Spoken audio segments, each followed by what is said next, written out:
서울 지하철 100일 여행 3회. 낯선 사람과의 어색한 저녁 식사, 그리고 숨겨진 이야기.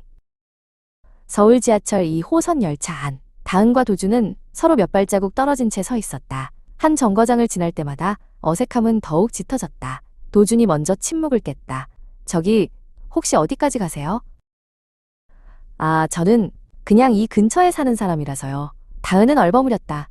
100일 동안 지하철역을 여행하는 중이라고 솔직히 말하기에는 왠지 모르게 부끄러웠다. 그렇구나. 저는 원래 종로 쪽으로 가는 길이었는데 가방 찾아드리느라. 도준은 멋쩍게 웃었다. 그의 말에 다은은 다시 한번 미안함을 느꼈다. 정말 죄송해요. 저 때문에 괜한 고생을 하셨네요. 혹시 저녁 식사라도 제가 살게요. 충동적으로 나온 말이었다. 하지만 도준은 그 제안을 기다렸다는 듯 환하게 웃으며 대답했다. 정말요? 감사합니다. 그럼 신당동 떡볶이 어떠세요? 마침 배도 고팠는데. 다은은 예상치 못한 그의 제안에 잠시 멈칫했지만 이내 고개를 끄덕였다. 그렇게 두 사람은 떡볶이 골목으로 향했다. 지하철 여행 첫날부터 낯선 사람과 떡볶이를 먹게 되다니 정말 예측 불가능한 여행이네.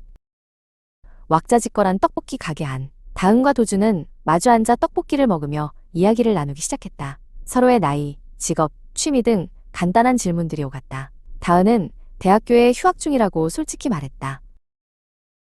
그럼 휴학하고 뭐 하시는 거예요? 도준의 질문에 다은은 잠시 망설였다. 하지만 더 이상 숨기는 건 예의가 아닌 것 같아 조심스럽게 입을 열었다. 사실은 오늘부터 서울 지하철 100일 여행을 시작했어요. 모든 역을 다니면서 이야기를 기록하는 거예요.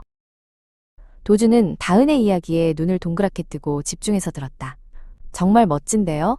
저도 그런 여행 해보고 싶었는데 용기가 없어서 못했어요. 그의 말에 다은은 용기를 얻었다. 그녀는 자신의 여행 계획을 자세히 설명했다. 도준은 그녀의 이야기에 진심으로 공감하고 응원해 주었다. 식사가 끝날 무렵 도준은 조심스럽게 말했다. 저도 사실은 100일 동안 서울에 있을 예정이거든요.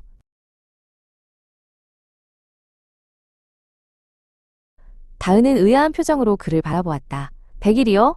혹시 무슨 일로? 도준은 잠시 망설이더니 이내 씁쓸한 미소를 지으며 입을 열었다. 사실은 얼마 전에 여자친구랑 헤어졌어요. 100일 동안 제 자신을 돌아보는 시간을 가지려고요.